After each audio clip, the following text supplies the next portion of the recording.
Hi everybody out there in YouTube land, back here again with another video, and I'm doing something a little special today. Not only do I have a new record to show you, but I figured I would do an entire review on Elvis's final studio album, Moody Blue. This album was released back in July of 1977, approximately 1 month before we lost the king of rock and roll. And it's a very interesting album. It has some live tracks that were recorded in Ann Arbor, Michigan in April of 1977. Two different shows, I believe, from the research that I've done. One show on April 24th and one on April 26th, which make up almost all of side A. And then side B are all tracks that were recorded in Graceland in the Jungle Room that they kind of just compiled together and released as an album. Because I guess they had no other choice. Elvis wasn't really doing much recording anymore. It took a lot out of him, as we all know. But here, just to take a look at the album itself, I can't believe I found this. Though it's not a very hard Elvis record to come by, I'm really stoked that I found an original 77 pressing of it. And it's just really in gorgeous shape. Probably the coolest part about the record itself is that it came with the original insert, which is just so cool. It has all of Elvis's discography. The only thing is there's a little crinkle here in this corner, but that's okay. There are worse things in this world, right? I have to say, it is in pretty immaculate shape.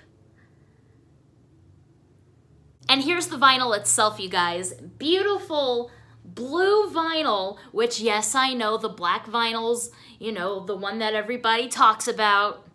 It's the more rare.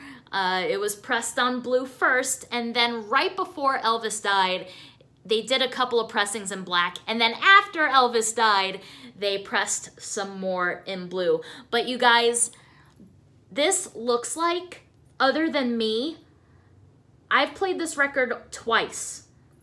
I don't think it has ever been played before me.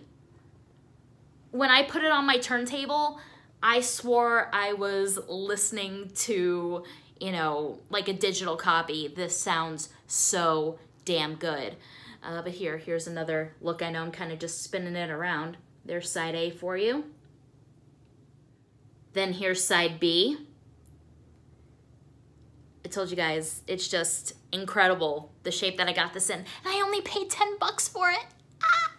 Sorry, I know we don't usually talk about prices, but this was a deal, especially with the original insert and everything. So I'm basically gonna go through it track by track, tell you what I think about it.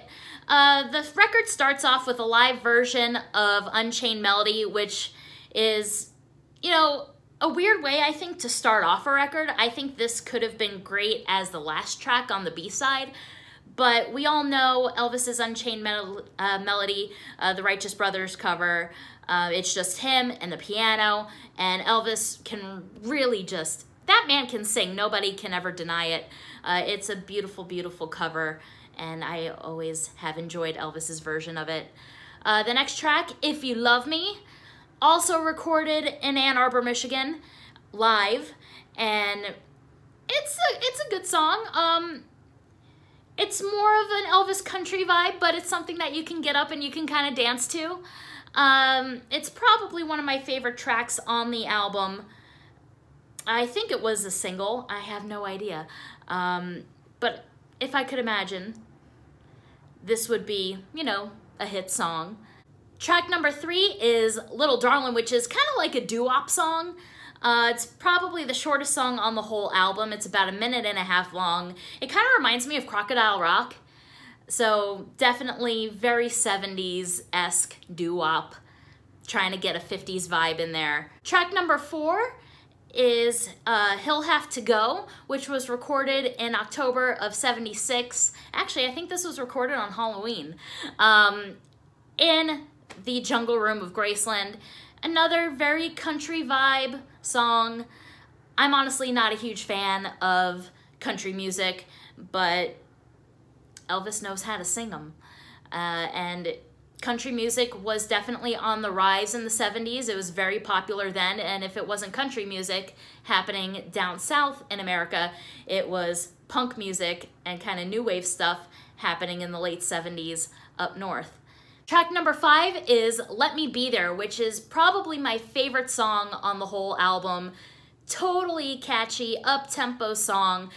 This was recorded live on stage in Memphis in 1974 and was also previously released on another album before they decided to put it on Moody Blue. It's a reissued track from the Elvis recorded live on stage in Memphis album, which I did not know until I was doing some research and found out about it. But it's definitely my favorite song on the album. I've always been curious as to why they decided to put a previously released song on this album, probably just to try and sell more records. I know that would be a reason that I would buy it. It's definitely my favorite. So then we go over to side B. Side B starts, and it starts off with Way Down, and that was recorded in Graceland in October of 1976. It's definitely a mixture of all of the type of genres of music that, you know, really influenced Elvis. There's a lot of gospel-esque backing vocals, and it has a really good opening guitar riff, which weirdly reminded me of ELO. I don't know, am I the only one that thinks about that? I don't know. But it's a decent song, not too, you know, not too crazy.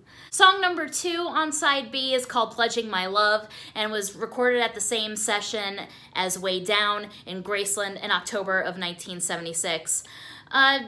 This is a song that definitely sounds like Elvis is trying to get back to his roots. You know, kind of a more soulful rock song. So it's pretty good. And then track number 3 on side B is the title track of Moody Blue. Very 70s, cheesy, country, totally of its time. Even the chorus has that, you know, with the hi-hat. So it's kind of funny. I don't want to call it disco-esque, but it kind of is. Disco country. But we have to remember this was 1976, 1977. That stuff was really popular then. You know, Glenn Campbell, Kenny Rogers, Dolly Parton kind of thing. And, you know, Elvis was into it too. Track number 4, She Thinks I Still Care, was recorded in February of 1976. Slow ballad, where Elvis in the bridge, you know, belts out his beautiful voice, and it really shows that Elvis's voice really did mature from when he first started in the 50s. I'm actually a fan of Elvis's voice later in life, rather than the early stuff, even though, weirdly enough, I'm a fan of the early material in general. But I really think that Elvis's voice just blossomed as he got older, and this song is a true example of Elvis's amazing vocal range. So the very last track on this whole album is called It's Easy for You, and it's actually written by Andrew Lloyd Webber and Tim Rice, and I was so surprised to find that out. I have a lot of questions about this song, and I'm hoping that maybe some of you guys out there can maybe answer them for me, because I was trying to do as much research as possible and couldn't really, you know, find any answers. Was this a song that Elvis, you know, got as a demo? Was it actually given to Elvis first? Is this a song that was supposed to be in some sort of Andrew Lloyd Webber Broadway musical and it got booted, but they gave it to Elvis instead? So there's a lot of questions that I do have about the particular song, and it's a beautiful tune, and you can totally tell that Andrew Lloyd Webber wrote it. It's definitely Broadway-esque, show tuney, but Elvis does a beautiful job singing it, and I think you'll all enjoy it too if you've never heard it before. It's gorgeous. But if anybody does have any insight on It's Easy for You, please comment, let me know, because I want to learn more. I really had no clue that Andrew Lloyd Webber wrote a song for Elvis Presley, so I thought that was really cool. So overall, I would give this album a C+, a B-. It's 30 minutes long, 10 songs, easy listening, nothing too crazy. And I'm sure this wasn't the way that Elvis wanted to leave us, but it kind of just happened that way. All right, guys, thank you so much for watching. If you're new to my channel, please subscribe for more videos. I try and put out as much new content as possible. If you want to talk more things Beatles, Elvis, music in general, vinyl collecting, please find me on Facebook, on my Facebook fan page. And of course, you can also follow me on Twitter at Caitlin Larkin. All right, guys, as always, peace and love. Thanks so much for watching. See ya.